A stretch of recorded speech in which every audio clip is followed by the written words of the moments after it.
Terima kasih. Mohon tenang, kita sudah dengar tadi tata tertibnya ya. Oke. Dan langsung saja kita mulai debat calon wakil presiden pemilu 2024. Pada sesi pertama, kita akan mendengarkan visi, misi, dan program kerja masing-masing pasangan calon yang akan disampaikan calon wakil presiden 2024. Jika pada debat pertama sebelumnya penyampaian visi misi dimulai dari paslon nomor urut 1, maka debat kali ini kami persilahkan calon wakil presiden nomor urut 2, Bapak Gibran Raka Buming Raka, untuk menyampaikan visi misi dan program kerja. Kami persilahkan Pak.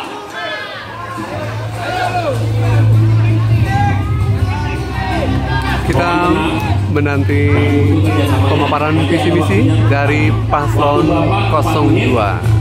Dimulai dari saat Sangat exciting teman-teman Uda TVM. Assalamualaikum warahmatullahi wabarakatuh. Salam sejahtera, Shalom, Om Swastiastu, Namo Buddhaya, salam kebajikan. Indonesia ini negara besar. Kita harus mampu keluar dari middle income trap. Kuncinya kita harus mampu menaikkan nilai tambah di dalam negeri. Di tengah gempuran resesi global, perang dagang, konflik geopolitik, rata-rata pertumbuhan ekonomi negara kita tetap resilient di rata-rata 5%. Pertumbuhan ekonomi yang berkualitas didukung dengan penurunan angka pengangguran, angka kemiskinan, penurunan angka Gini rasio, dan juga angka inflasi yang terkendali. Bapak Ibu yang saya hormati, teman-teman sesama anak muda, lalu apa agenda ke depan? Kita akan lanjutkan hilirisasi, bukan hanya hilirisasi tambang saja, tapi juga hilirisasi pertanian, hilirisasi perikanan, hilirisasi digital, dan lain-lain. Kita lanjutkan juga pemerataan pembangunan yang tidak lagi Jawa sentris. Kita genjot terus ekonomi kreatif dan juga UMKM. Kita punya 64 juta UMKM yang menyumbangkan 61% untuk PDB kita. Jika 4 langkah tadi bisa kita penuhi, insya Allah akan terbuka 19 juta lapangan pekerjaan. Pemerataan pembangunan itu wajib. Sekarang investasi yang ada di luar Jawa sudah ada 53%. Pembangunan UKM yang berkelanjutan ini akan membuka titik pertumbuhan ekonomi baru, akan membuka akses dan juga konektivitas, sekaligus membuka lapangan kerja. IKN ini bukan hanya saja membangun bangunan pemerintahan, tapi juga sebagai simbol pemerataan pembangunan di Indonesia, dan juga sebagai simbol transformasi pembangunan Indonesia. Bapak dan Ibu yang saya hormati, saya juga berkeyakinan suatu saat nanti Indonesia akan menjadi raja energi hijau dunia dengan terus mengembangkan biodiesel, bioaftur dari sawit, bioetanol dari tebu, sekaligus kemandirian gula. Untuk menuju Indonesia emas dibutuhkan generasi emas. Kita harus mampu merubah future challenge menjadi future opportunity. Kita harus punya future talents yang dilengkapi dengan future skills. Untuk itu, hilirisasi digital akan kami genjot.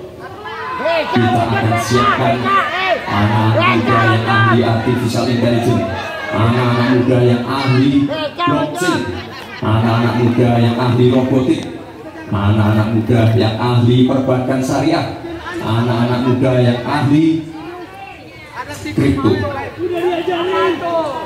Bapak dan Ibu yang saya hormati, narasi besarnya di sini adalah keberlanjutan, percepatan, dan penyempurnaan. Terima kasih. Wassalamualaikum warahmatullahi wabarakatuh. Selamat Hari Ibu. selamat untuk kaum perempuan hebat di Indonesia. Terima kasih. Waktu habis. Terima kasih Bapak Mahfud MD untuk naik ke atas panggung dan menyampaikan visi misi dan program kerja. Pak Mahfud, waktu Bapak 4 menit. Kami akan mulai ketika Bapak mulai berbicara. Silakan. Assalamualaikum warahmatullahi wabarakatuh. Mari kita bersujud semuanya, saudara-saudara seluruh Indonesia, kepada Ibu kita dalam rangka mengucapkan selamat hari Ibu 22 Desember 2023 ini. Dan sesudah ini kita lanjutkan pekerjaan kita kepada Ibu Pertiwi. Ada yang bertanya kepada kami, mungkin tidak Anda mentargetkan mendapat pertumbuhan ekonomi 7% di dalam 1 tahun, karena di dalam sejarah reformasi tidak pernah sampai tumbuh sebanyak 7%. Dulu hanya itu dicapai pada tahun 89 sampai 91 di era Orde Baru. Lalu pertanyaan itu saya sampaikan kepada beberapa orang ahli, lalu mereka mengatakan hanya karena kebodohan kita ini tidak bisa menaikkan pertumbuhan ekonomi menjadi 7% karena kita ini kaya raya dengan sumber daya alam dan sumber daya manusia yang hebat. Masalahnya apa? Masalahnya banyak korupsi dan inefisiensi di sektor-sektor pertumbuhan ekonomi, yaitu di sektor konsumsi, belanja pemerintah, ekspor impor, dan investasi. Jadi dengan demikian karena banyak korupsi, dan itu memang betul terjadi. Coba lihat berdasar hasil CD Transparansi Internasional, korupsi terjadi di lembaga legislatif, eksekutif, dan yudikatif secara besar-besaran. Korupsi juga terjadi di 3 matra alam kita ini. Kita menginjak bumi, ada korupsi di tanah dan pertambangan. Kita ke laut, ada korupsi di masalah kelautan. Kita melihat udara, pesawat terbang kita ternyata di udara juga banyak korupsi. Akibatnya apa? Rakyat miskin. Saya ketemu dengan seorang bernama Teddy dan Joni di Padang, seorang atau 2 orang pegawai angkutan perusahaan truk, menyatakan tidak pernah bisa mendapat subsidi minyak yang disediakan oleh negara karena tidak pernah sampai di korupsi. Saya juga ketemu dengan seorang Sri Wulan, anak kecil di Parongpong, Bandung Barat. Dia mengajak saya main layang-layang. Katanya, Bapak, saya ingin terbang seperti layang-layang meraih kita, tapi saya tidak dapat. Kemudian saya ingat pulau saya Madura. Di Madura itu kaya dengan gas alam, tetapi sampai sekarang tidak pernah dioptimalkan untuk dimanfaatkan. Maka kuncinya adalah bagaimana kita memberantas korupsi. Lalu ada yang tanya kepada saya, Bapak, kalau Bapak jadi wakil presiden orang takut ditangkap. Saya panggil para ekonom dan para pelaku usaha, betul Anda takut kepada saya kalau saya Wapres? Tidak, Bapak. Justru kami perlu seorang penegak hukum seperti Bapak. Kenapa? Kami mau investasi di Indonesia ini diperas, mau berusaha ini diperas. Kalau kami bayar padahal diperas, lalu ketahuan kami ditangkap, katanya kami menyuap. Itulah Indonesia ini pada saat ini. Oleh sebab itu, saudara sekalian, kita harus lawan korupsi. Memang istilah anak muda, hai koruptor, tetap jaga. Hai mundur kawin. Nah, korupsi serada.